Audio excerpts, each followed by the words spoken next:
momentito nada más. Perdón. Ok.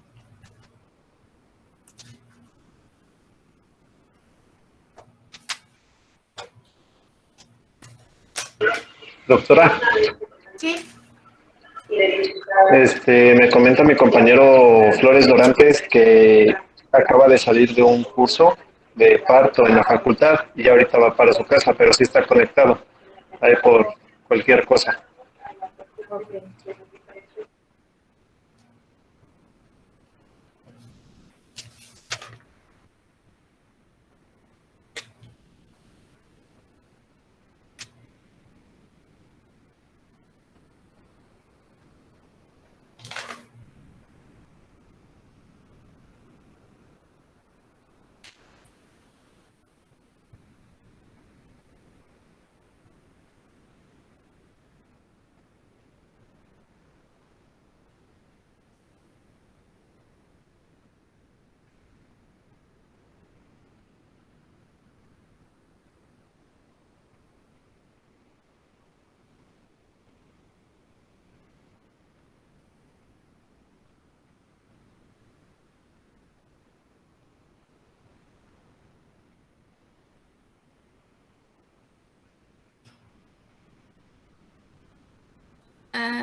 La pantalla se me quedó en blanco, entonces no veo si ya ven. Ya. ¿Ven bien mi pantalla? Ya se ve. Ay, ok. Muchas gracias. ¿Nos escucha hoy, doctora? Sí. Ok. A ver. Nos quedamos aquí, me parece.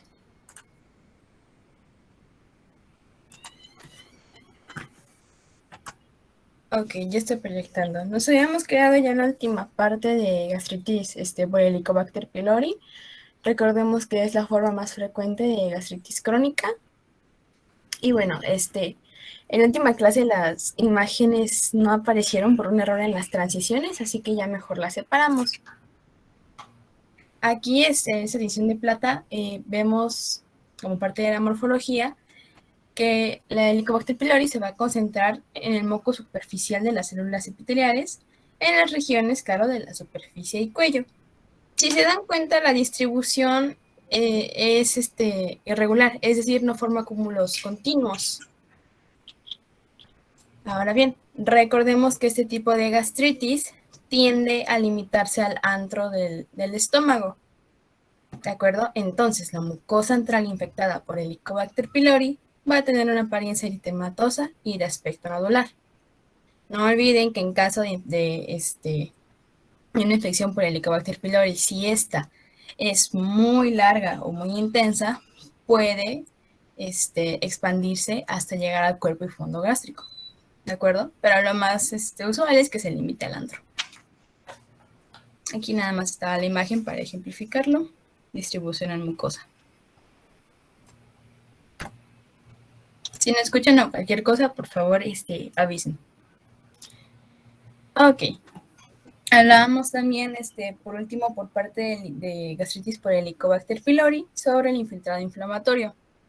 En dijimos que iba a ser rico en células plasmáticas que se iban a concentrar en la lámina propia superficial. Sin embargo, lo interesante aquí es que además de esas células plasmáticas vamos a encontrar a neutrófilos, que es como el medio del asunto. Neutrófilos, linfocitos y macrófagos, pero más que nada neutrófilos y linfocitos. Ahora bien, los neutrófilos pueden concentrarse en las criptas, que son como las hendiduras o los pliegues, perdón, debajo de la mucosa gástrica, y se van a concentrar y pueden llegar a formar abscesos crípticos. De hecho, en la imagen, en circulitos azules, pueden ver algunas células inmunitarias, algunos neutrófilos, no los puedo señalar, pero los intenté. Habitualmente en una gastritis no vemos abscesos crípticos, ¿ok? O no vemos microabscesos crípticos. En una gastritis no, porque los abscesos en las criptas son una característica histopatológica de enfermedad intestinal inflamatoria, ¿ok? Ah, ok.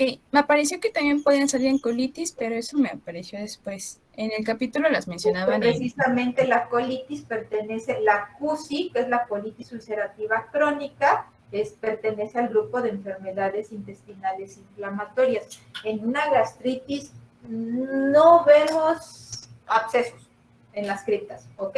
Podemos ver úlceras, y la úlcera, al final de cuentas, doctores, el decir absceso o decir úlcera, doctores, para ustedes tiene que ser, el término es que vemos neutrófilos, ¿ok? Pero para nosotros como patólogos es importante dónde estamos viendo la presencia de esos neutrófilos, porque precisamente del lugar donde nosotros la veamos es el diagnóstico que nosotros les vamos a dar. Entonces, si nosotros vemos abscesos en las criptas, vemos que están deformadas, en automático nosotros les vamos a dar otro diagnóstico. Entonces, habitualmente las enfermedades sí leyeron el libro y son pocas las que no siguen las reglas. Todas las demás se suelen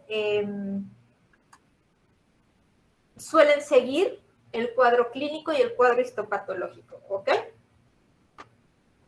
Ok, eso aparece en el apartado de gastritis crónica, pero después bueno, ahorita terminando lo corregimos entonces, para tenerlas correctas ya. Bueno, de todos modos, como parte del infiltrado inflamatorio, lo pueden apreciar en los circulitos azules. ¿De acuerdo? Entonces, bueno, a ver, termina con eso y ya les explico cómo es la gastritis. Creo que, era eso más que nada. Y también, que bueno, por parte del mismo infiltrado inflamatorio, por la entrada de linfocitos, estos pueden agruparse y formar agregados con centros germinales. Estos agregados representan un tejido linfoide asociado a mucosas o MALT con riesgo de linfoma. Es por eso que, que en el Robbins viene que la gastritis por Helicobacter pylori se asocia a un mayor riesgo de adenocarcinomas y de linfomas. No sé qué quería agregar, doctora, pero adelante. Ok, ¿ya terminó ahí el tema de gastritis crónica? Sí, porque esto era diagnóstico y sí, gastritis atrófica autoinmunitaria, pero la clase pasada no recuerdo si me dijeron que ya no. De acuerdo, esa ya no entonces. Ok, entonces, a ver, nosotros lo que les vamos a reportar en una gastritis, les decía la vez pasada, les tenemos que decir, ¿hay o no gastritis? Sí, y les tenemos que decir de qué tipo de gastritis es, si es aguda o es crónica. La mayoría de las gastritis van a ser crónicas, doctores. Pocas biopsias nos mandan realmente de gastritis agudas como tal. Entonces, les tenemos que decir la gastritis de qué tipo es, y les decía yo, le tenemos que reportar la cantidad, doctores. ¿Es leve, moderada o severa? En cuanto a la presencia de infiltrado inflamatorio, habitualmente lo que predomina son los linfocitos, doctores, ¿de acuerdo? En la lámina propia de la mucosa, lo que vemos son linfocitos, para que nosotros le digamos crónica, o si predominan neutrófilos en la lámina propia, es aguda, ¿ok? Entonces, ya una vez que vemos la cantidad de infiltrado inflamatorio, entonces les decimos la cantidad. Después de que ya les dijimos si es gastritis crónica y si es leve, moderada o severa, tenemos que valorar la actividad. La actividad significa estar en este momento activa o tenemos presente el proceso inflamatorio y un proceso infeccioso agregado. ¿Cómo es que nosotros valoramos la actividad? La actividad se valora con los neutrófilos, doctores, pero los neutrófilos no se ven en las criptas. Los neutrófilos deben de estar en el epitelio de superficie para que se diga si hay o no actividad, doctores, ¿ok? Entonces, por ejemplo, en esa imagen que les pusieron sus compañeros, lo que ven ustedes, así como la ondita, esa es precisamente una cripta. Y si se fijan, se ve como más eosinófilo el citoplasma de esas células. Eso es el epitelio de superficie de la foveola, doctor. Eso es lo que está revistiendo a la mucosa. Y allí ven ustedes muchas celulitas que son más pequeñitas y que sus núcleos son polilobulados, doctores, ¿de acuerdo? Entonces, esos son neutrófilos y eso implica la actividad. Si nosotros vemos los neutrófilos como el círculo que tienen primero arriba, eso se llama úlcera, doctores. Para nosotros esto es una úlcera, ¿de acuerdo? Si nosotros vemos los neutrófilos en la figurita que tienen del tercer círculo, el que está inferior derecho, eso se llama gastritis aguda. Todo depende del lugar donde veamos los neutrófilos, doctores. Si nosotros vemos los neutrófilos en el círculo grande, eso se llama actividad, ¿de acuerdo?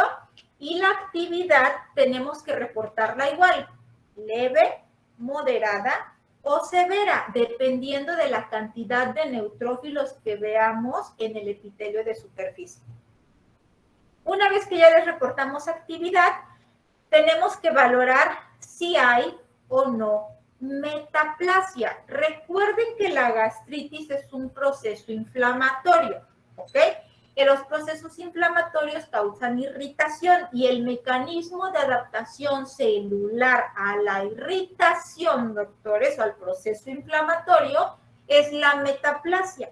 Entonces, las metaplasias que vamos a tener nosotros en el estómago o que puede tener el paciente y que nosotros vamos a ver al microscopio, las metaplasias pueden ser de dos tipos, doctores. La metaplasia completa y la metaplasia incompleta.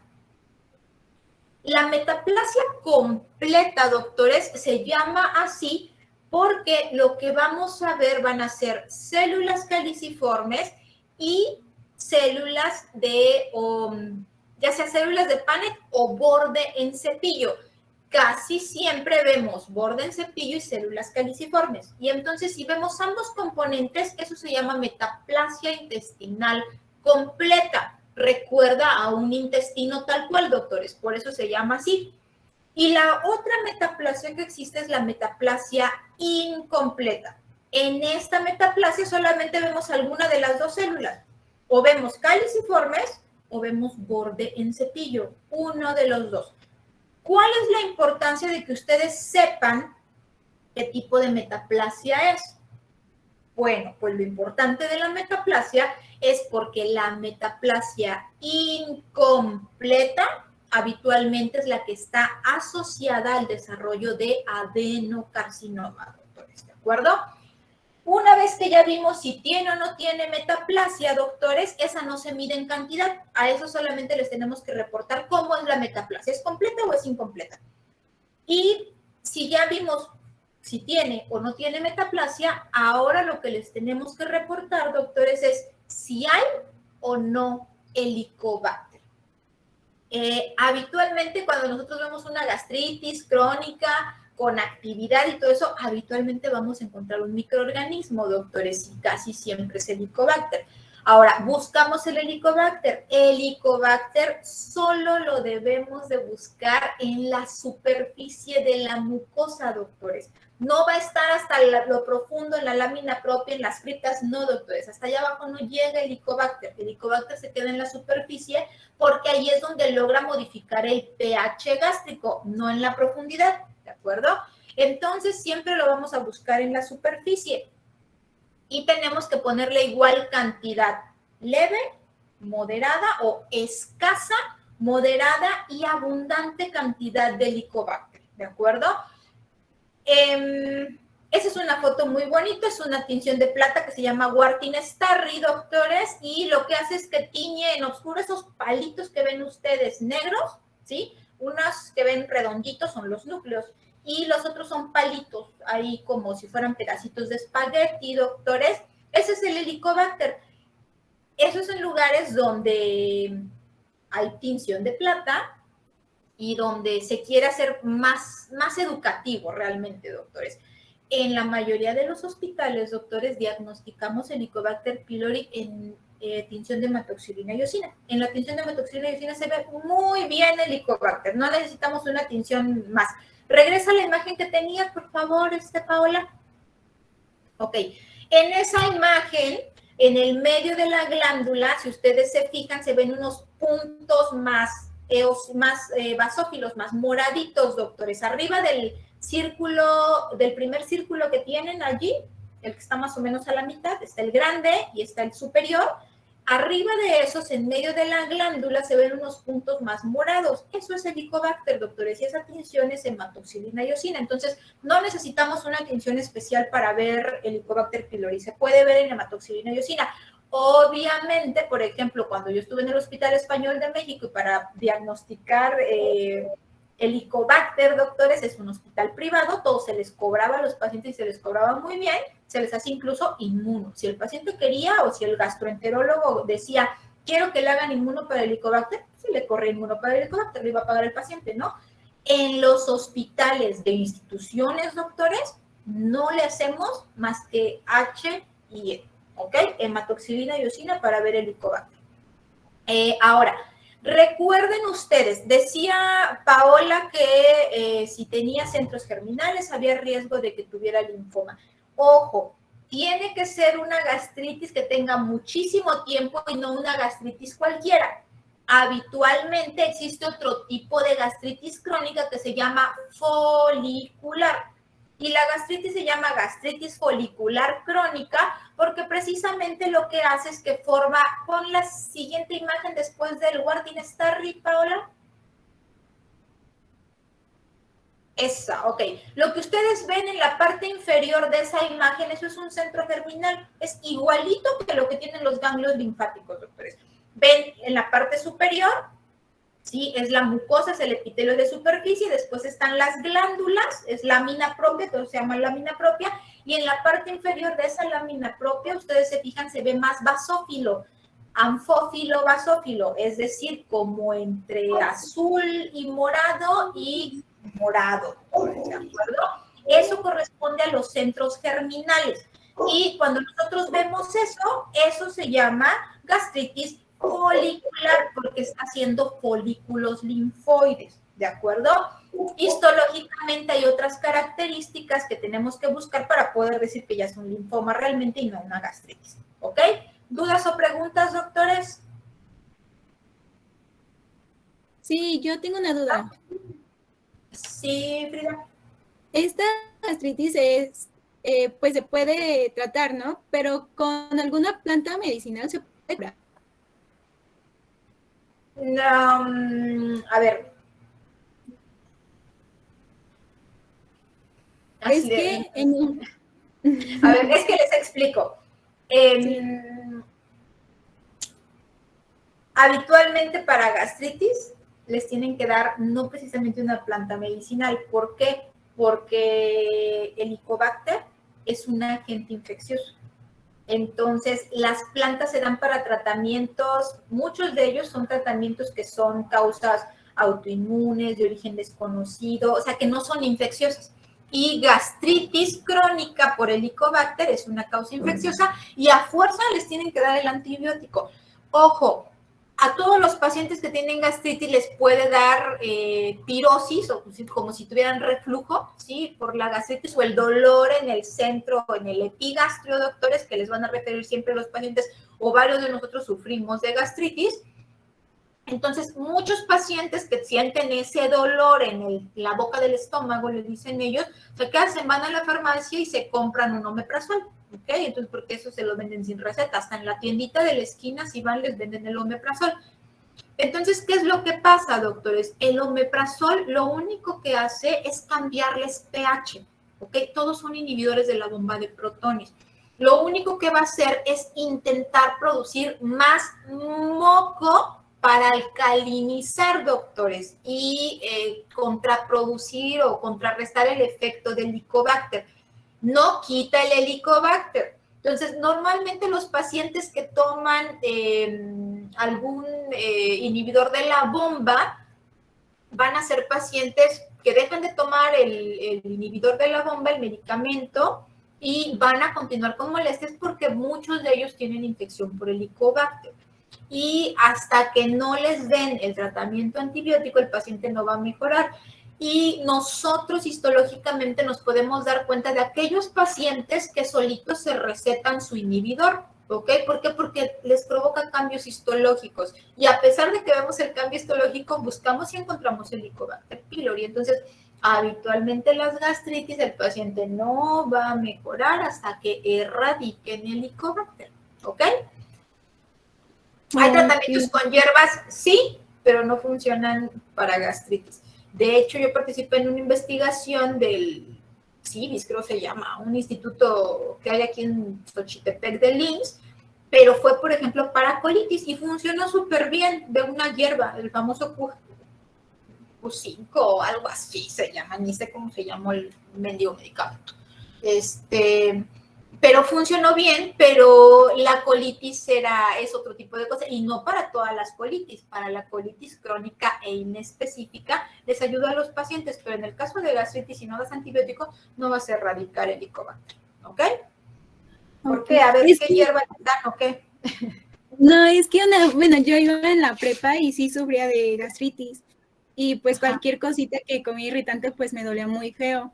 Entonces tenía un profesor que estaba trabajando con las plantas medicinales y me recomendó una que se llama hojarancín. Entonces me dijo, no, pues esta es muy fuerte, te la tienes que tomar en té y poquito tiempo y que no sé qué.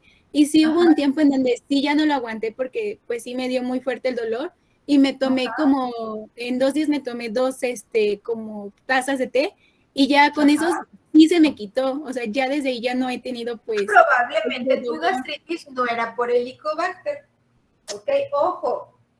Es importante, no todas las gastritis son secundarias al Helicobacter. La mayoría de las gastritis crónicas están asociadas al Helicobacter, ¿ok? Cuando una gastritis es por Helicobacter, no se va a quitar. O sea, hasta que no des antibiótico, no la vas a quitar. No vas a erradicar el agente infeccioso. Si es una gastritis crónica por cualquier otra causa que no sea infecciosa, o sea, hasta si se toman agua de alpiste o si ponen a serenar el agua, lo que quieran, les va a quitar la gastritis, supuestamente.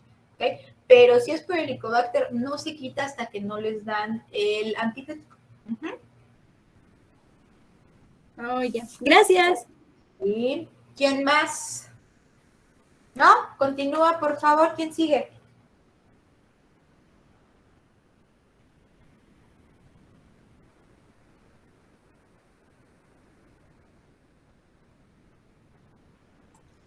Perdón, apagué el micrófono. Pues esto era de gastritis atrófica autoinmunitaria, que también es otra forma de gastritis crónica, pero esa no la vamos a ver. Ok, nos la saltamos porque no es de las más frecuentes, doctores. No pasa nada. Ahora sí. Pues ya por último, igual de gastritis eosinófila aparecía que no era tan frecuente, pero es más frecuente que la autoinmunitaria, la gastritis eosinofílica o eosinófila. Aquí va. Igual se le hacía mención en el Robbins. En esta, pues su propio nombre lo dice. Se va a caracterizar por un daño en el tejido que va a estar asociado intrínsecamente a una infiltración por eosinófilos en la capa mucosa y muscular del estómago. Esta puede aparecer,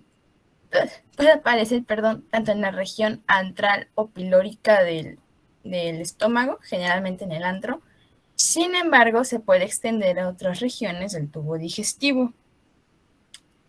Asimismo, se asocia a eosinofilia periférica y un aumento de la concentración sérica. Buenas tardes. Hemoglobina E. La causa principal son reacciones alérgicas. Ahora bien, los alérgenos más habituales en niños que tienden a desencadenar una gastritis eosinófila son la leche de vaca y la proteína de soja. Esta gastritis eosinófila puede ser acompañada de otros trastornos inmunitarios, tales como la esclerosis sistémica, la miopatía inflamatoria, infecciones parasitarias y, como no, las infecciones por Helicobacter pylori que pues acabamos de abordar. Y tanto la gastritis por Helicobacter pylori, gastritis autoinmunitaria y la gastritis eosinófila, recordemos, son 3 formas de gastritis crónica. Solo que esta, a diferencia de las 2 anteriores, va a derivar de reacciones alérgicas.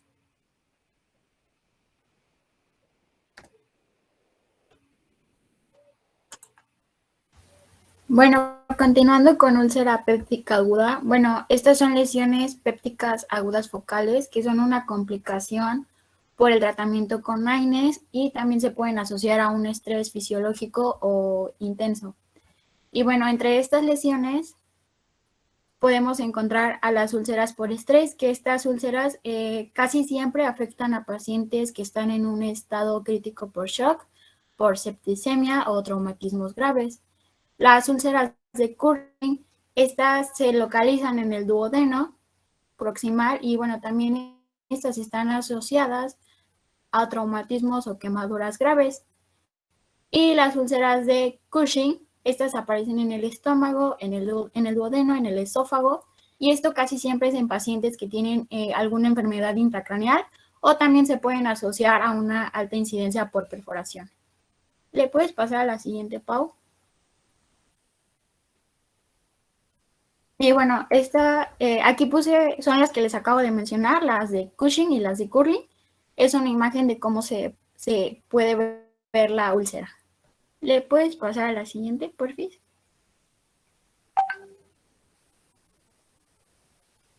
Ok, la patogenia. Bueno, la patogenia de las úlceras agudas es un poco compleja y no se comprende por completo. Las úlceras secundarias AINES, esto se debe a una irritación química directa y también puede ser por la inhibición de ciclooxigenasa, que esto nos puede impedir la síntesis de las prostaglandinas. También de esto podemos eliminar un efecto protector que estas sustancias pues van a dar. Esto puede ser el aumento de la secreción pues por bicarbonato y también por la perfusión vascular. También, bueno, en el libro mencionaba que estas lesiones se creían que podían estar asociadas a alguna patología intracraneal, entonces por eso se podía producir pues un estímulo directo hacia los núcleos vagales. Y esto como consiguiente pues podía haber una hipersecreción del ácido gástrico. Bueno, la acidosis sistémica también es un hallazgo frecuente que se ha habido en los pacientes en un estado crítico y esto también puede contribuir, bueno, a una lesión por mucosa que puede ser por la disminución del pH intracelular de las células mucosas y la hipoxia y también la reducción del flujo sanguíneo secundario, que esto como consiguiente pues va a dar una vasoconstricción esplácnica, que esto va a estar asociado al estrés y también puede contribuir a la patogenia de la úlcera aguda. ¿Le puedes pasar a la siguiente, por favor? A ver, doctores, permítanme tantito. Es que cuando estaban hablando de la eosinófila llegó una paciente. Ok, la gastritis eosinófila, doctores, se llama así porque lo que vamos a ver nosotros histológicamente va a ser predominio de eosinófilos en la lámina propia, ¿ok? Y habitualmente los vemos alrededor de cada una de las criptas en la lámina propia. Histológicamente, doctores, tenemos ciertas características o cierto número de eosinófilos que nosotros tenemos que ver para que le demos ese nombre. ¿Por qué? Porque cualquier otro proceso agudo, doctores, nos puede dar como resultado eosinófilos, ¿ok? Entonces, hay una característica histológica, cierto número de eosinófilos. ¿Qué es lo importante que ustedes deben de saber? Habitualmente es o en niños o en viejitos, ¿ok? Normalmente son por alergias, doctores. En los viejitos ya muchas cosas les hacen daño, son intolerantes a muchas cosas. Entonces, cuando tengan ustedes pacientes viejitos que tengan mucho dolor gástrico, gastritis, ¿ok? O bien que tengan diarreas frecuentes, las causas a descartar, ¿sí? O sus diagnósticos posibles, sus diagnósticos diferenciales, doctores, deben incluir una gastritis eosinófila u eosinofílica, doctores, ¿de acuerdo? Y deben de tomar biopsias gástricas. En los niños, sobre todo, doctores, prematuros o bien niños infantes, menos de 5 años, doctores, que tienen dificultad para ganar peso, ¿ok? Entonces, es en los niños que ustedes deben de tomar las biopsias gástricas. En niños podemos ver Helicobacter pocas veces. Lo que más vamos a diagnosticar en un niño, doctores, o en un menor, va a ser gastritis eosinófila, ¿ok? Entonces, eso es lo que ustedes deben de saber. Un niño que ya le hicieron todos los estudios, doctores, y el niño tiene dificultad para ganar peso, su última opción es tomarles una biopsia gástrica para descartar una gastritis eosinofílica, ¿ok? Continúen ahora sí, por favor. Le pases a la siguiente, a la siguiente, a la siguiente, a la siguiente. Ok, la morfología. Bueno, estas lesiones, estas úlceras gástricas agudas tienen una profundidad variable, pueden ser erosiones superficiales, pueden ser secundarias a daños epiteliales superficiales o pueden ser lesiones profundas que estas van a atravesar la mucosa. Las úlceras siempre van a ser redondeadas y estas miden menos de 1 centímetro de diámetro. La base de la úlcera casi siempre muestra una coloración parda a negra. Esto es debido por la presencia de eritrocitos extravasados y también son digeridos por el ácido. Y en algunos casos, no siempre, se puede acompañar por inflamación transmural y también serositis local. Aunque estas lesiones pueden aparecer de forma aislada o también muy habitual es que las úlceras duodenales puedan ser múltiples.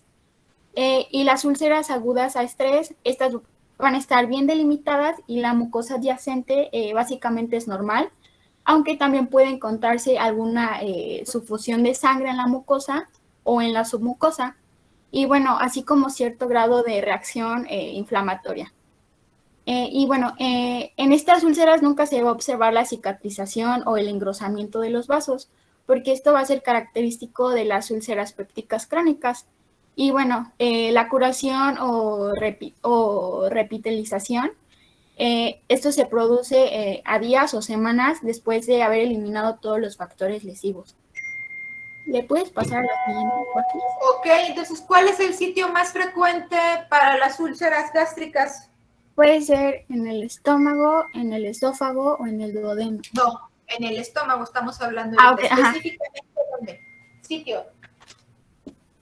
Pues mencionaba aquí que en el duodeno y en el estómago. El duodeno no es estómago. No, esa es la... Ahorita estamos hablando de estómago.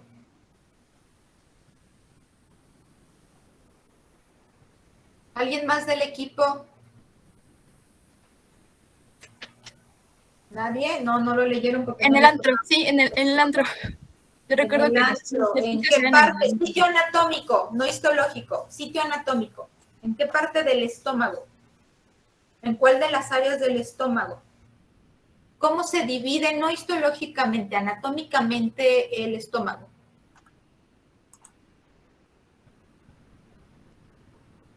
Lo dividimos en antro, cuerpo y el fondo, ¿cierto?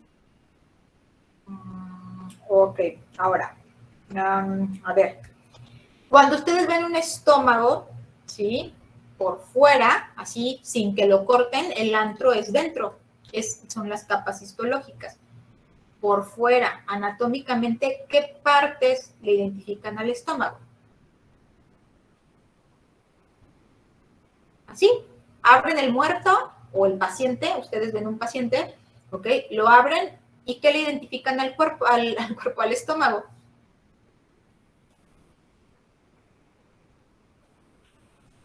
¿Se refiere a las curvaturas? Ok, eso es lo primero que vemos, curvaturas. Ok, ¿cuántas curvaturas hay? Serían 2, mayor y menor, ¿no? Ok, ¿dónde es el sitio más frecuente de aparición de las úlceras? Ahí sería entonces la mayor. No, esa figura está mal hecha. Es en la curvatura menor, sí, efectivamente en la zona del antro, pero habitualmente hacia lo que es la curvatura menor. ¿De acuerdo? Es el sitio más frecuente donde vamos a ver las úlceras. Continúen. Ok. ¿Le puedes pasar a la siguiente, Pau?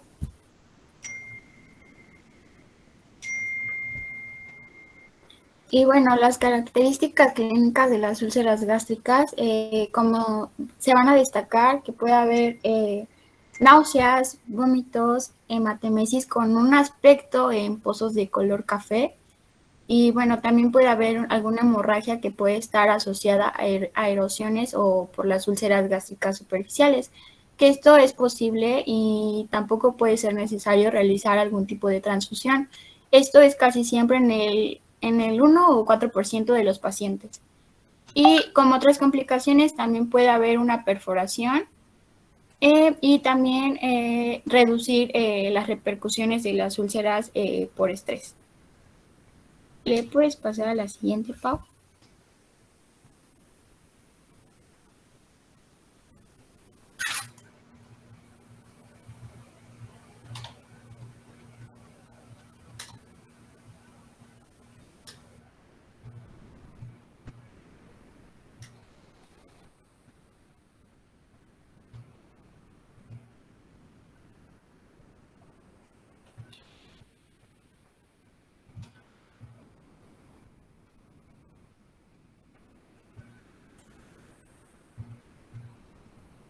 No, a ver, nos regresamos. Eran las capas histológicas de la úlcera.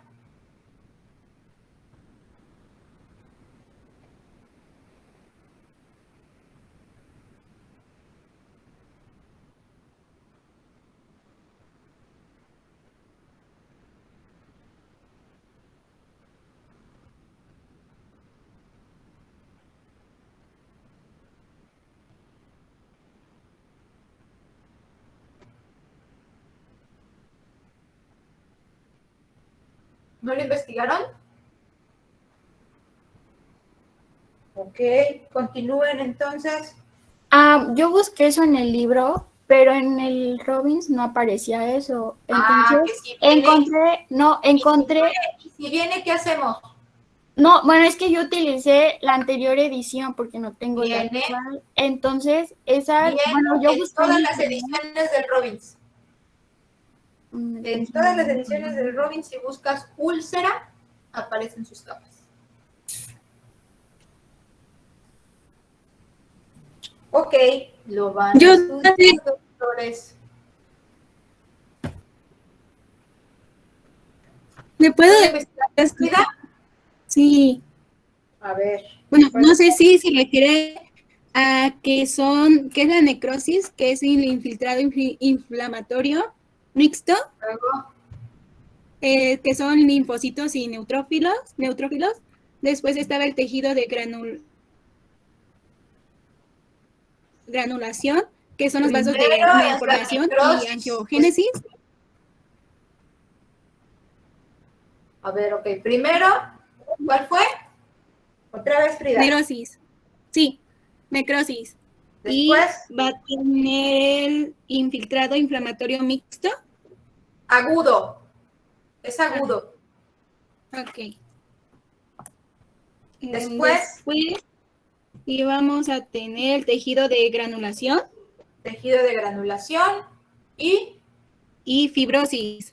Y fibrosis. De abajo hacia arriba, fibrosis, tejido de granulación, infiltrado inflamatorio, necrosis. De arriba hacia abajo, necrosis, inflamación, tejido de granulación, fibrosis. ¿De acuerdo? Esas son las capas de la úlcera. Todas las úlceras de cualquier sitio, doctores, tienen esas 4 capas. ¿Ok? Continúen.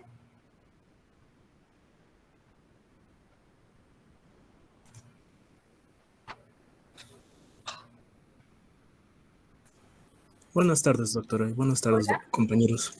¿Sí me escucho bien? Es que se me estaba yendo el internet. Sí. Ok, bueno, entonces vamos a comenzar con los tumores benignos. Bueno, en este caso vamos a encontrar principalmente a los pólipos. Bueno, en este caso los pólipos gástricos, que, bueno, van a ser estas proyecciones que se van, bueno, como su nombre lo dice, van a aparecer por encima de la mucosa y, bueno, estos se van a formar a partir de hiperplasia, inflamación. Se mencionaba también en el Robbins que a partir de ectopia y o neoplasia, aunque los más comunes van a ser a partir, bueno, los que se forman a partir de inflamación o de hiperplasia. Bueno, como aquí lo coloqué, hasta el 75% de los pólipos gástricos van a ser de este origen, de inflamación o de hiperplasia. Y bueno, estos pólipos van a ser relacionados con la infección de H. pylori. Helicobacter pylori, perdón. Y bueno, estos van a aparecer con más frecuencia en personas de alrededor de 50 a 60 años.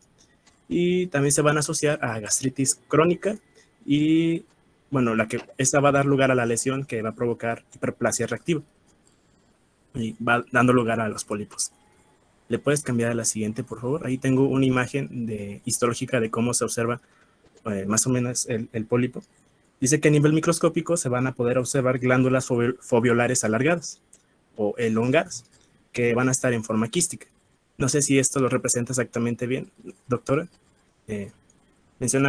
Bueno, como mencionaba que las iban a estar alargadas o elongadas las glándulas foveolares. Esa fue la imagen que más encontré que coincidía. Ok, a ver, primero tendríamos que, ya todavía no hablo de todos los pólipos, primero tendrías que hablar de cómo se clasifican los pólipos para que podamos decir a qué pólipo pertenece. Oh, sí. Es que eso no lo mencionaba el Robbins, doctora, la clasificación de pólipos. Una disculpa. Bueno, pero mencionaba que estos pólipos iban a observar microscópicamente con glándulas foveolares alargadas y en forma quística. Y que en la lámina propia se iba a observar edematosa. ¿Le puedes cambiar a la siguiente, por favor? Ahora, hablando en cuanto a la morfología más macroscópica, por así decirlo, estos van a ser, van a medir menos de 1 centímetro de diámetro y van a encontrarse comúnmente en grupos. Por ejemplo, más comúnmente en personas con gastritis atrófica. Y como aquí se puede observar en esta imagen, van a tener forma ovoide o como de huevo y una superficie lisa. Aunque bueno, también en los pólipos inflamatorios a veces se puede encontrar ¿cómo se dice? Una cierta erosión sobre el pólipo. Que, pues, ok, a ver, dices, ¿dónde encontraste eso del pólipo inflamatorio?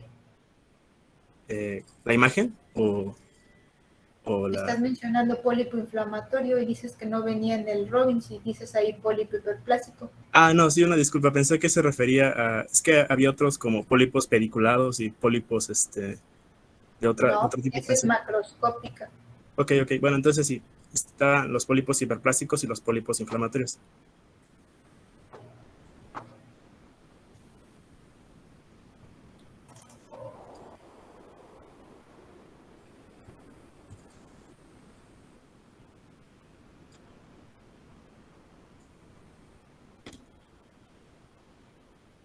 Aquí tengo otra imagen también de unos pólipos inflamatorios que se pueden observar cómo se proyectan por encima. ¿Le puedes pasar a la siguiente, por favor? Ahora, hablando en cuanto a los pólipos de glándulas fúngicas, vamos a ver que estos van a aparecer de forma esporádica y van a tener van a tener relación con mutaciones germinales en el gen APC, que esta mutación también va a ser la causa de poliposis adenomatosa familiar. La aparición de estos pólipos también va a estar asociada a el aumento del consumo de los de los inhibidores de la bomba de protones, como se había mencionado antes, debido a, como una compensación, debido a que como se inhibe la producción de ácido gástrico, se va a elevar la producción de gastrina y por lo tanto, para conseguir esta elevación de gastrina se van a producir mayor cantidad de, el crecimiento de las glándulas oxínticas. Y estos pólipos pueden cursar asintomáticos, pero también pueden encontrarse síntomas como náuseas, vómitos o dolor en el epigastrio. Y principalmente los vamos a encontrar en el cuerpo y en el fondo gástrico. Otra cosa que debo mencionar es que estas lesiones van a estar bien delimitadas y van a tener superficies lisas, como se pueden observar en la imagen. Y de igual manera se pueden encontrar aislados, solitos o en grupos. ¿Le puedes cambiar a la siguiente? Creo que tengo una imagen. Aquí está una imagen de cómo se observan histológicamente, que van a ser, ¿cómo se dice? Glándulas irregulares, que van a estar dilatadas y en forma de quiste. Y bueno, ¿le puedes cambiar a la siguiente, por favor? Ahora, continuando con los adenomas gástricos, podemos decir que estos van a aparecer en un contexto de gastritis crónica con atrofia y con metaplasia, aunque también pueden aparecer por mutaciones en genes de la APC o sí, en genes de la APC, como había mencionado anteriormente.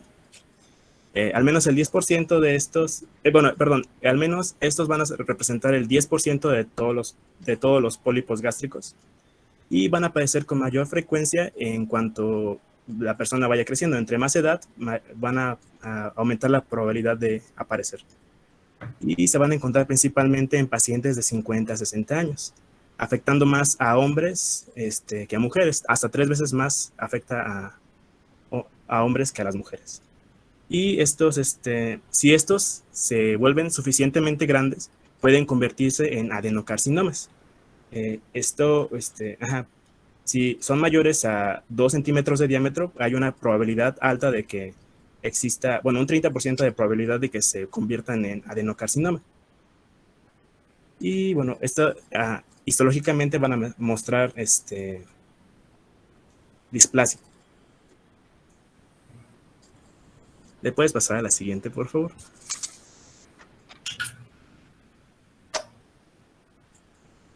Ahora, comenzando con tumores malignos, el principal... Ok, nos detenemos allí. Bueno, entonces, están todo el tracto gastrointestinal, doctores, las lesiones polipoides, recuerden ustedes que la terminación ioide significa parecido a. Todas las lesiones polipoides, es decir, regresen las imágenes endoscópicas, por favor. La que sea está bien, ok. Todas las lesiones que ustedes vean que protruyen o que salen hacia la luz de una víscera hueca, todo el tracto gastrointestinal es una víscera hueca, siempre que haya algo que sale, doctores, en la mucosa, eso es una lesión polipoide. No podemos decir todavía si es un pólipo o es un adenoma, porque son las dos probabilidades que tenemos, que sea un pólipo o que sea un adenoma.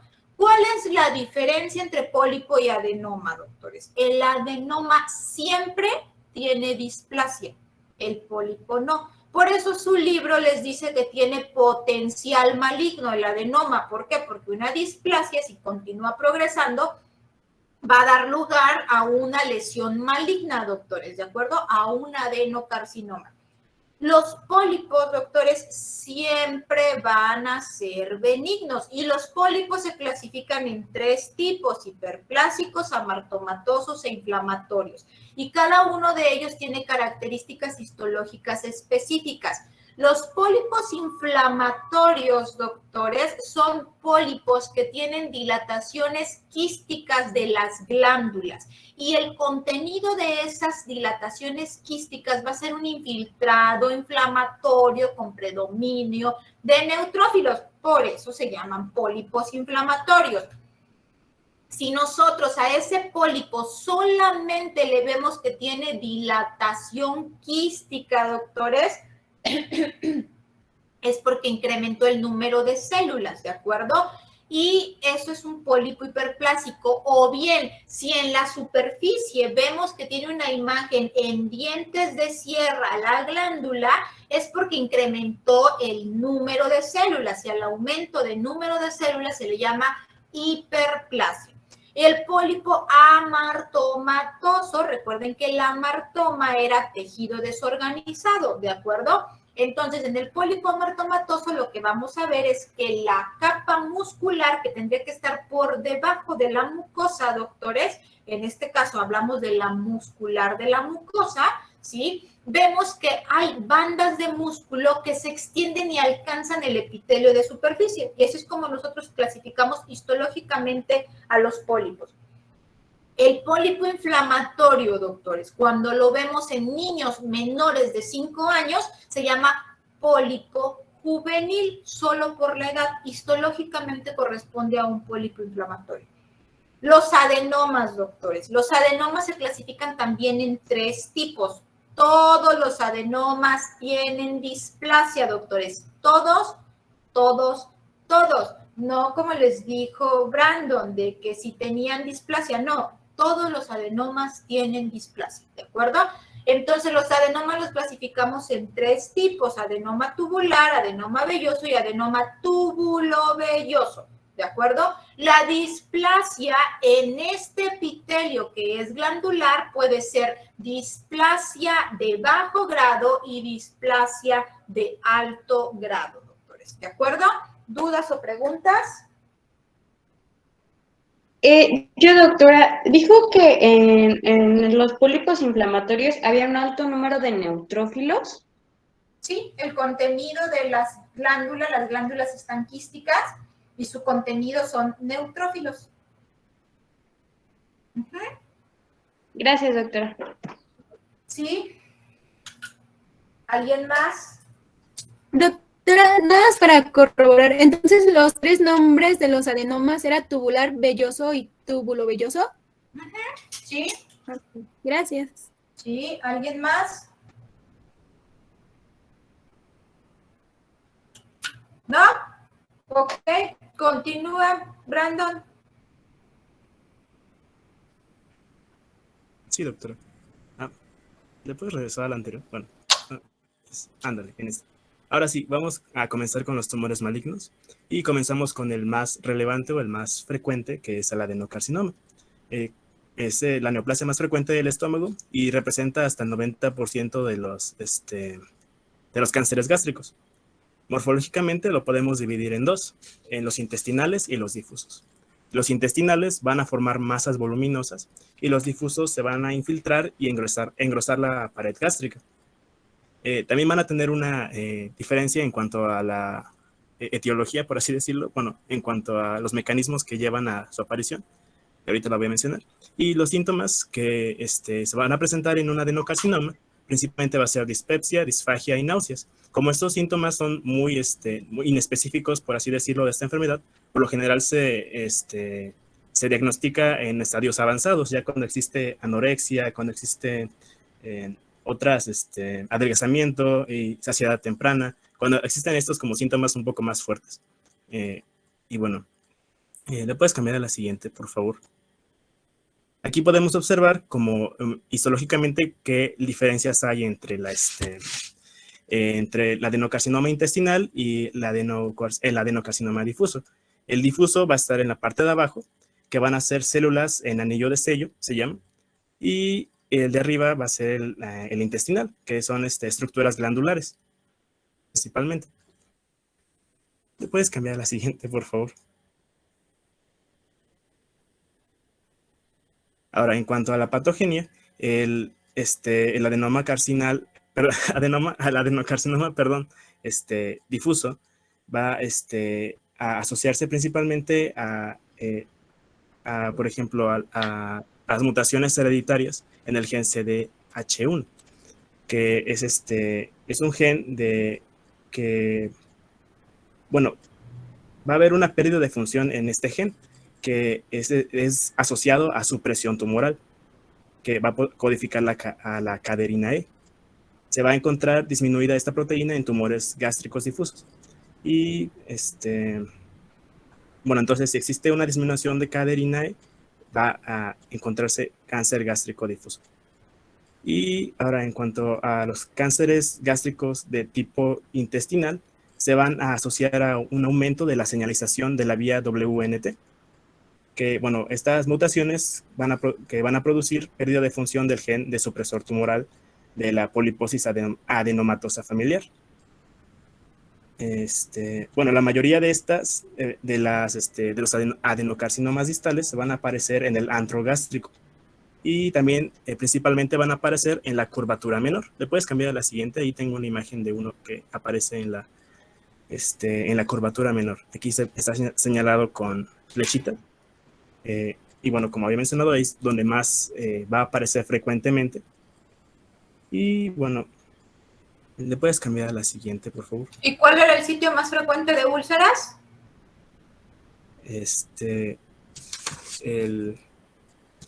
La curvatura menor. Curvatura menor. Ok, entonces habitualmente cuando ustedes endoscópicamente ven una úlcera, las úlceras se clasifican como benignas y malignas, ¿ok? Entonces tienen que sospechar o van ustedes a sospechar, dependiendo de las características de la úlcera, si está asociado con una neoplasia, ¿de acuerdo? Continúa. Sí, doctora. ¿Le puedes cambiar a la siguiente, por favor? Ahora vamos a comenzar a hablar sobre los linfomas. Los linfomas van a aparecer en todos los tejidos. Regresa a tu imagen entonces, donde tenías la imagen histológica de las neoplasias gástricas. Sí, doctora. Ok, entonces la que ven ustedes con la letra A, ese es un carcinoma difuso. Si ustedes se fijan, ya no alcanzan a ver prácticamente glándulas, ¿de acuerdo? El patrón glandular se perdió. Y entonces ven ustedes solamente células sueltas y algunas de ellas tienen desplazado su núcleo hacia un lado y solamente ven el citoplasma más blanquito y el núcleo morado o basófilo, doctores. Una de ellas, por ejemplo, está casi pegado a la letra B, un poquito más arribita de la B. Ven ustedes en la imagen B, ¿sí? Ven ustedes muchos espacios huecos. Esos son los centros de las glándulas, ¿de acuerdo? Entonces es un adenocarcinoma, ¿ok? Un adenocarcinoma gástrico. En la imagen A, pegado a la letra B, más o menos a la altura de donde ven el primer circulito, el primer espacio glandular después de la letra B hacia arriba, allí van a ver una célula en anillo de sello, doctores, ¿de acuerdo? ¿Cuál es la importancia de que nosotros les digamos difuso o les digamos adenocarcinoma? Carcinoma difuso o adenocarcinoma. Normalmente el adenocarcinoma tiene mejor pronóstico que el carcinoma difuso. El carcinoma difuso responde muy poco al tratamiento, ¿de acuerdo? Esa es la importancia. Continúa, por favor. Doctora, perdón, dijo que tiene mejor pronóstico el carcinoma difuso. El adenocarcinoma, no, el adenocarcinoma. Ok.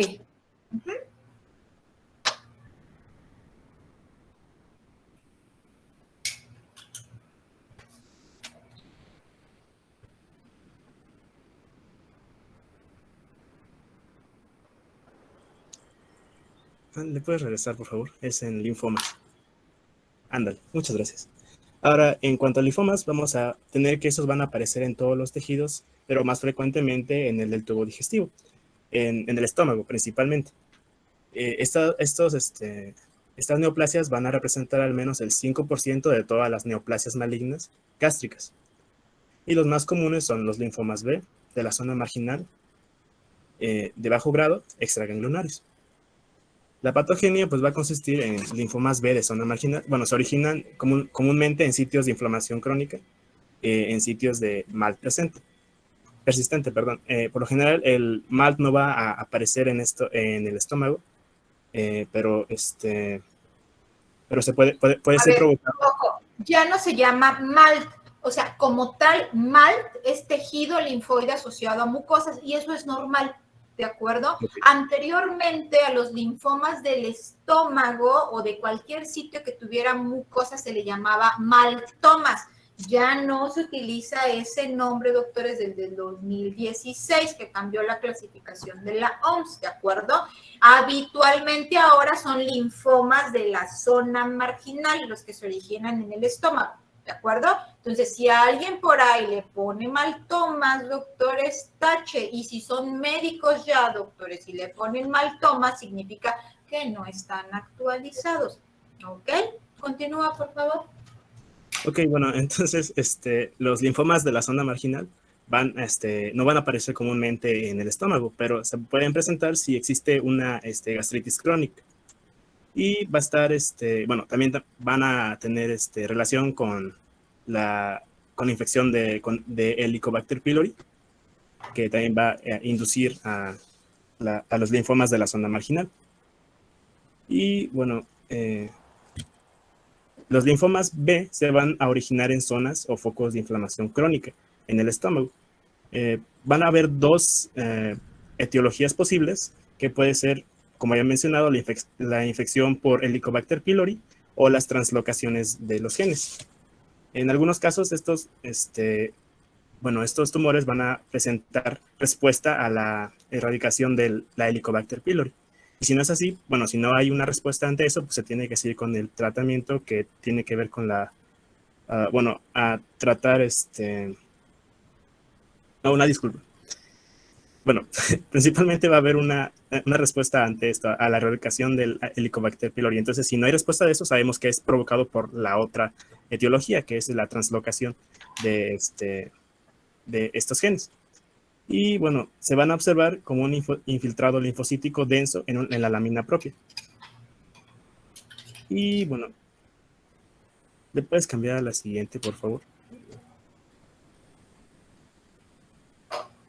No, bueno, le puedes regresar, perdón, es que pensé que tenía más. Y los síntomas principales de estos van a ser la dispepsia y el dolor epigástrico. Ahora sí, perdón, le puedes pasar a la siguiente. Ahora, entrando en las neoplasias neuroendocrinas, se van a originar a partir de componentes difusos del sistema endocrino. Van a estar asociados a hiperplasia de células endocrinas, a gastritis atrófica crónica autoinmune y al síndrome de Zollinger-Ellison. Estas van a presentarse como masas intraparietales o submucosas y van a conformar lesiones polipoides. Y se van a originar de la mucosa oxíntica. También van a presentar un color amarillo pardo y van a presentar una cierta dureza. Y bueno, también van a aparecer principalmente en pacientes de 60 años. ¿Me puedes cambiar a la siguiente, por favor?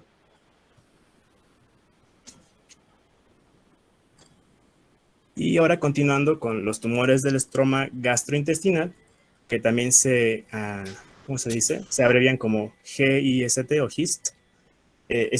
Van a ser los tumores mesenquimatosos más comunes del abdomen. Van a aparecer, más del 50% van a aparecer en el estómago y van a tener como origen las células intersticiales de Cajal o células marcapasos, también llamadas así. Va a haber una variedad de esta y se van a nombrar de acuerdo a lo que más se parece. Por ejemplo, si puede parecerse a músculo liso, entonces se van a llamar leiomiomas o Ahí nada más, a ver, es un dato curioso nada más, doctores, pero es importante que ustedes sepan, el tumor de GIST, ¿de dónde se originaba, doctores? Quien lo descubrió y quien se dio cuenta es un patólogo mexicano que todavía vive, el doctor Albores Saavedra.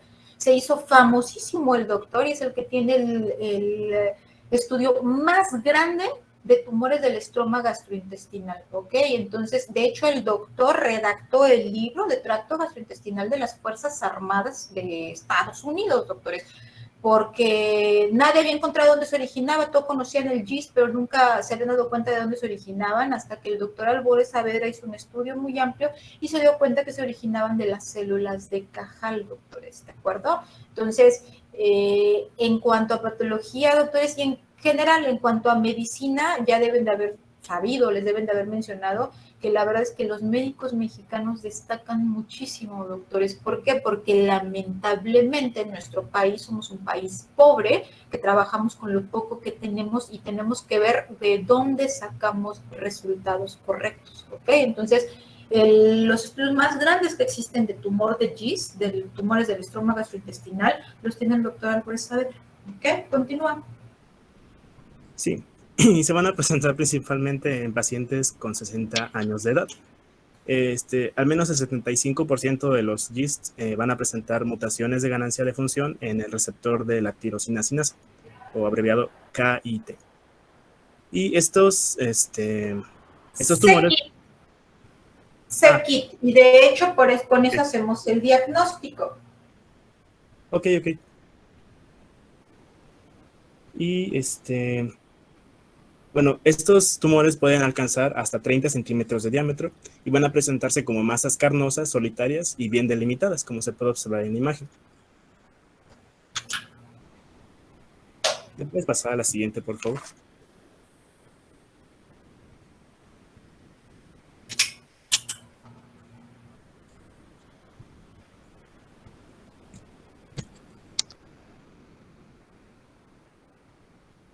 Bueno, buenas tardes. ¿Sí me escucho bien? A ver, Regresémonos tantito y denme chance de presentar para que les muestre una biopsia gástrica.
Permítanme, déjenme, estoy buscando qué más tengo.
Ok, a ver, entonces,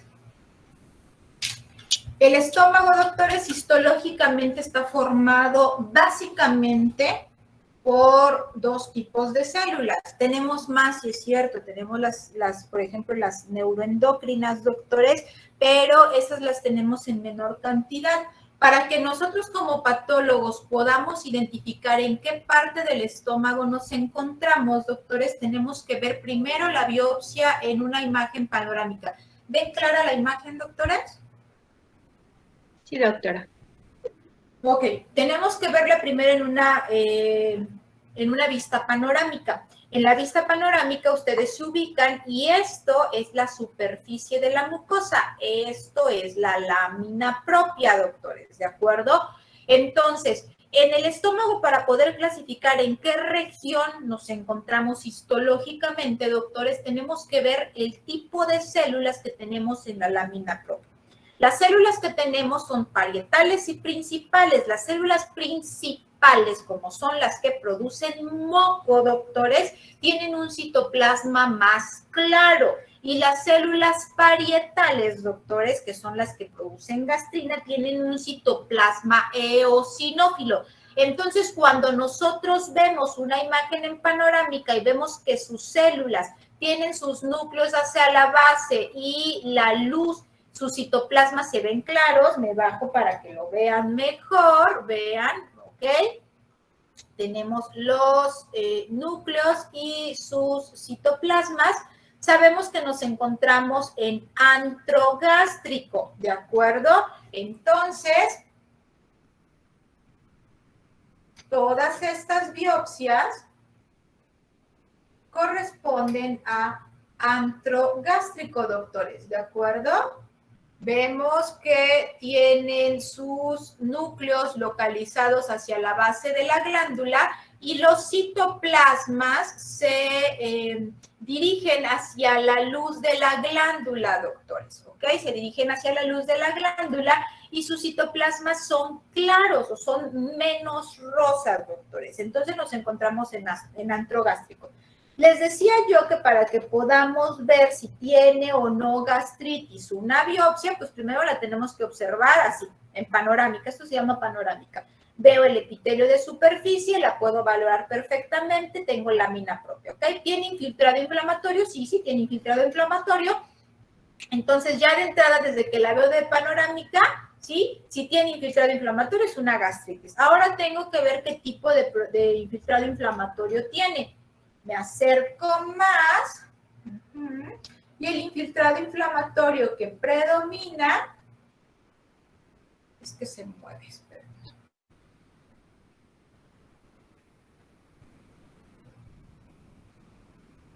¿Okay? Estas células que ustedes ven aquí, esta, por ejemplo, esta de acá es una plasmática. Y este de acá y este son linfocitos. ¿Ok? Entonces, es infiltrado inflamatorio crónico. Entonces, ¿tiene gastritis? Sí, sí tiene gastritis y es una gastritis crónica. Ya en base a la cantidad que veamos de infiltrado inflamatorio, ya le llamaremos leve, moderada o severa. Esta sería una leve. Tiene muy poquito infiltrado inflamatorio. Después, ¿qué es lo que tengo que ver? Si tiene o no tiene actividad. ¿Cuál era el dato de actividad, doctores?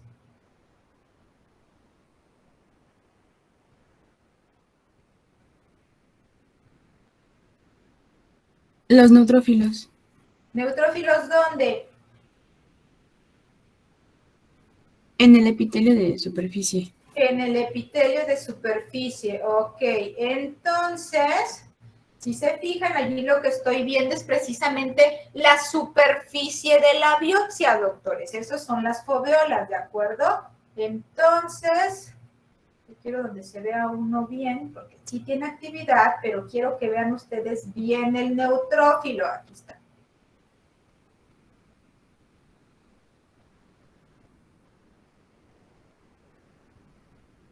Ok, entonces, esto es un epitelio de superficie, doctores, ¿de acuerdo? Estas son las glándulas de superficie, pero este de aquí es un neutrófilo, doctores, y eso implica que esta biopsia tiene actividad. Ahora, si es una gastritis crónica, tiene actividad, ¿qué me falta buscar, doctores?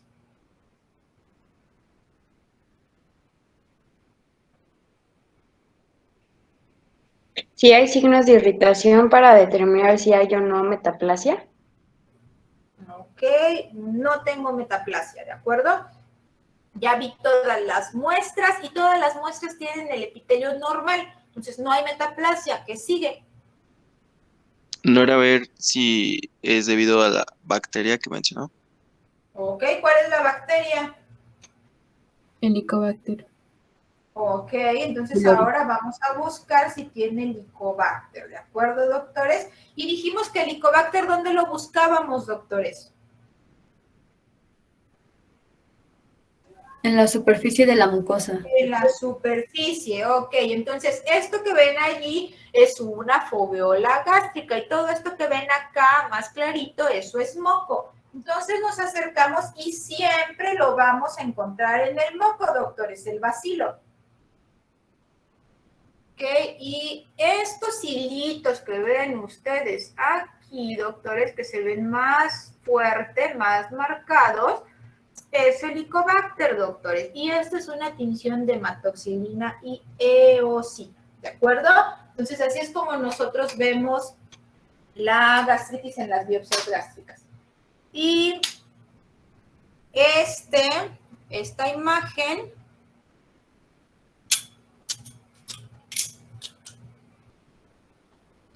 Esto, doctores, es un adenoma tubulovelloso. Dijimos que la diferencia entre un pólipo y un adenoma, ¿cuál era, doctores?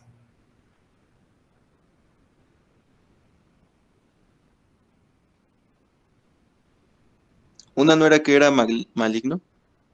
No, ninguno es El maligno. adenoma tiene displasia, ¿no? El adenoma tiene displasia. Ok, entonces, esto es un adenoma. ¿Por qué sé que es un adenoma? ¿Recuerdan ustedes las biopsias de estómago que vimos que acabamos de ver? ¿Cierto o no? ¿O ya se les olvidaron? Bueno, Sí, las glándulas, ustedes las veían que los núcleos normalmente estaban localizados hacia la base y se veían redonditos. Vean estos núcleos, doctores, están alargados, ¿ok? Me voy a acercar más para que logren verlos. A esto nosotros le llamamos en forma de puro, doctores, ¿ok? Véanlos cómo son alargados, ¿sí? Están alargados. Y este patrón de núcleo se le llama pseudoestratificado, ¿ok? Todos están en el mismo nivel, pero pareciera, doctores, que unos están más abajo y que otros están más arriba, ¿ok? A esta característica de los núcleos se le llama displasia, doctores. Si los núcleos se encuentran de la mitad de la célula hacia la base de la glándula, a eso se le llama displasia de bajo grado. Si los núcleos se encuentran de la mitad de la célula hacia la luz de la glándula, como estos de acá, doctores, a eso se le llama displasia de alto grado, ¿de acuerdo? Entonces, esto que están viendo, doctores, es un adenoma tubulovelloso con displasia de alto grado. ¿Por qué sabemos que es un adenoma tubulovelloso? Porque forma túbulos como estos de acá, o sea que las glándulas son más o menos redondas, ¿sí? Y otras que en la superficie recuerdan vellosidades o como si fueran plumas, doctores, alargadas. Vean, son largas, delgadas y revestidas por epitelio, véanlo, ¿ok? Entonces estas están más alargaditas y a eso se le llama el componente velloso.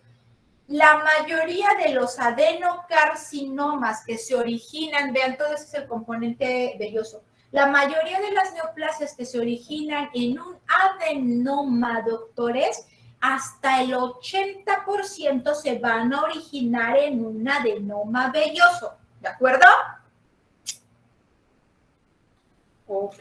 Doctora, perdón, ¿puede repetir lo de cómo se clasifican las displasias? De si es de bajo y de alto grado. La de bajo grado, sus núcleos se encuentran localizados hacia la base de la glándula. Y en la de alto grado, los núcleos se van hacia la luz de la glándula. ¿De acuerdo? Y les muestro la imagen macroscópica de un adenoma, doctores. Habitualmente, imagínense que entran ustedes a hacer una endoscopía y se encuentran a un paciente con poliposis, es decir, que tiene muchos pólipos. Los pacientes que tienen poliposis, doctores, les van a encontrar de cientos a miles de pólipos. No van a poder biopsiar todos. Entonces, lo que se recomienda es biopsiar aquellos pólipos que pidan más de 1.5 centímetros, porque habitualmente son los que van, o las lesiones polipoides que tengan más de 1.5 centímetros, perdón, porque son las que habitualmente van a tener displasia, ¿ok? Y nosotros lo vemos al corte así, esta es la laminilla.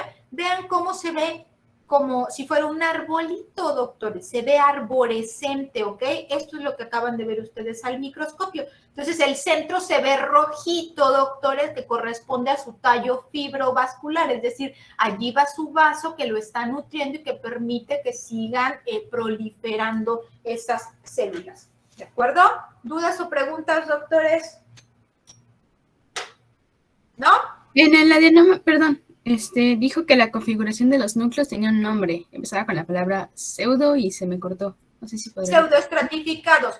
que parece que unos están más arriba que otros. En realidad están todos al mismo nivel, pero como se pegan las células una con otra, si esta célula aprieta más aquí, entonces se va a ver el núcleo más arriba. Entonces, por eso se llama pseudoestratificado. Gracias. ¿Sí? ¿Alguien más? ¿No?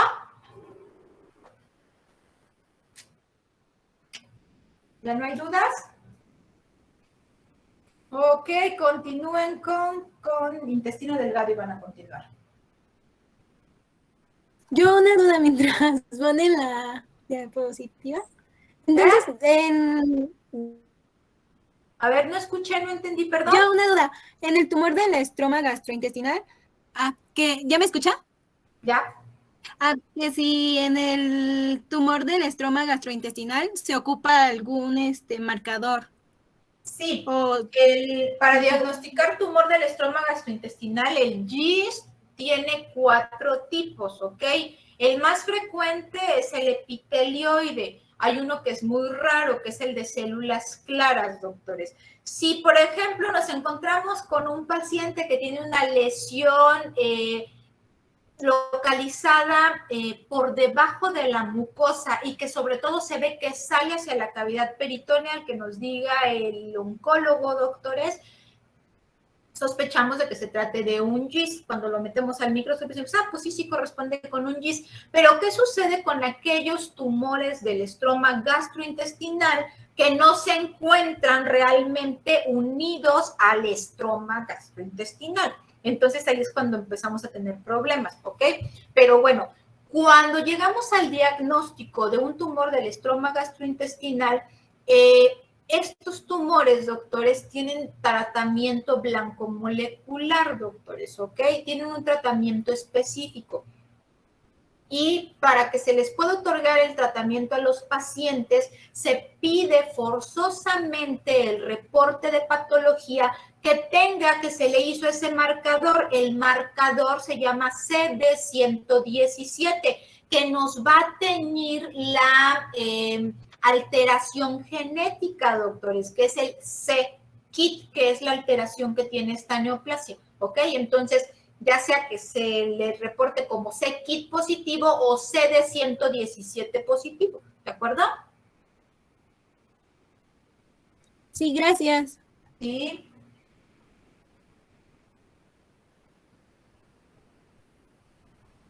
Bueno, entonces vamos a continuar con la histología del intestino delgado, que bueno, el intestino delgado pues va a estar dividido en 3 regiones. Si se me corta, bueno, si me dejo de escuchar me avisan, por favor. Bueno, va a estar dividido en 3 regiones, va a ser lo que es el duodeno, el yeyuno y el ilion. La mucosa de va a estar constituida por epitelio cilíndrico simple. En la zona de lo que es el duodeno vamos a encontrar lo que son las glándulas de Bronner, que son secretoras de moco. Y en el ilion vamos a tener lo que son las placas de Peyer, en lo que es la zona de la submucosa, como características principales. ¿Le pasas a la que sigue, por favor?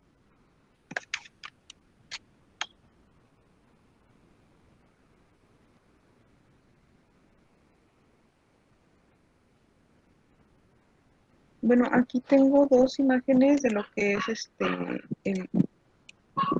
el intestino, el duodeno y el yeyuno. Aquí podemos ver que la superficie del yeyuno está como rizada, y estos son lo que son los pliegues. Ahí, estos son los pliegues circulares, que, bueno, está marcado con las siglas PC. Lo que es la B es lo de vellosidades, que son las que se encargan de lo que es la absorción. Y esto es del lado del yeyuno. En el lado del duodeno, bueno, creo que sí se puede ver bien. Ajá, sí se ve bien. Las letras que tiene, se ve ahí, que es la de MUC, que era mucosa, y y lo que es la V, que ya les había mencionado que eran las vellosidades, que son muy diferentes en la que es la sección del duodeno y del yeyuno, que es bueno, yo había checado que era para lo de la mejor absorción, ya que las vellosidades nos ayudan a tener más, como, ¿cómo se llama? Más área más área de absorción. Sí, por eso puse esas dos imágenes para que se viera un poquito la diferencia, bueno, para que vieran la diferencia entre ambos epitelios.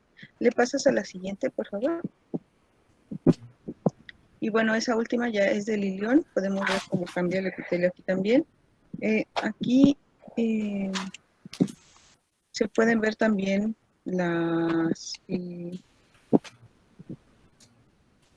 lo que son las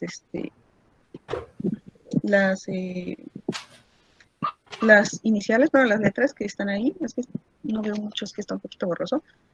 Y podemos ver cómo va cambiando el epitelio para llegar a lo que es la última parte del intestino. ¿Le pasas a la siguiente, por favor?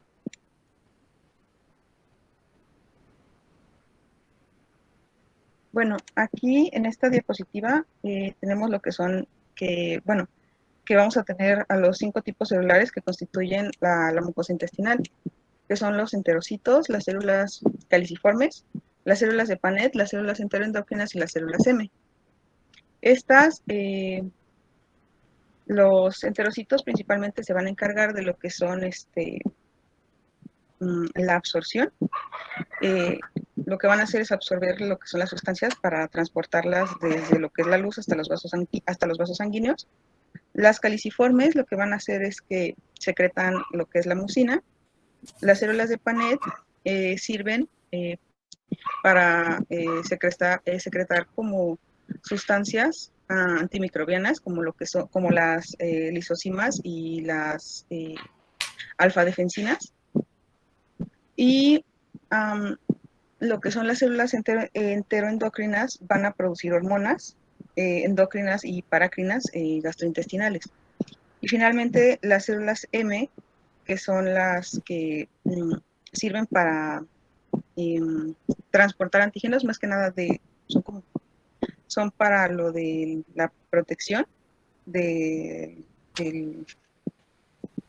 epitelio. Y lo que van a hacer es transportar lo que son los antígenos y van a estar cubriendo los nódulos linfáticos de la lámina propia. ¿Le pasas a la que sigue, por favor? Cami, perdón, ¿cuál era la función de las células caliciformes? ¿Me la puedes repetir? De las caliciformes, sí, de las caliciformes van a secretar la mucina. Son células son células, son glándulas que secretan mucina. Gracias. Sí. Y por último tenemos lo que es la capa muscular externa, que nos ayuda a la coordinación del contenido intestinal, y el flexo mientérico, que inerva la musculatura externa, que ya habíamos hablado, creo que hasta el principio de la presentación, sobre que el sistema que el sistema gastrointestinal tenía su propia inervación nerviosa por medio del plexo mientérico. ¿Le pasas a la que sigue, por favor?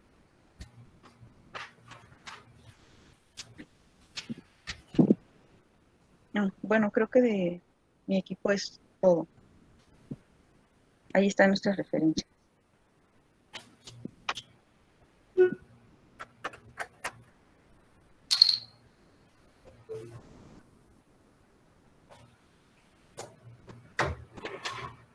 Ok, ¿quién sigue?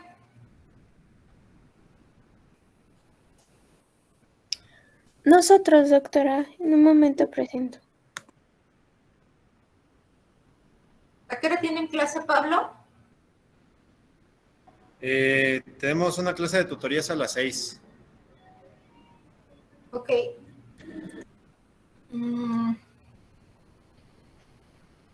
¿Qué tema es el que tienen, Abril? Seguimos con... ¿Con colon? Ajá. ¿Y síndromes de mala absorción? Así es. Ok.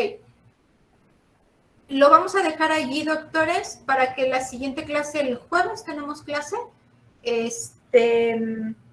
avancemos completo, por favor. Quiero que lean, doctores, por favor. ¿Ok? Sí, doctora. Sí. Cuídense, doctores. Buena tarde. Gracias, doctora, igualmente. Gracias a ustedes. Gracias, doctora. Hasta luego. Bye. Hasta luego, gracias.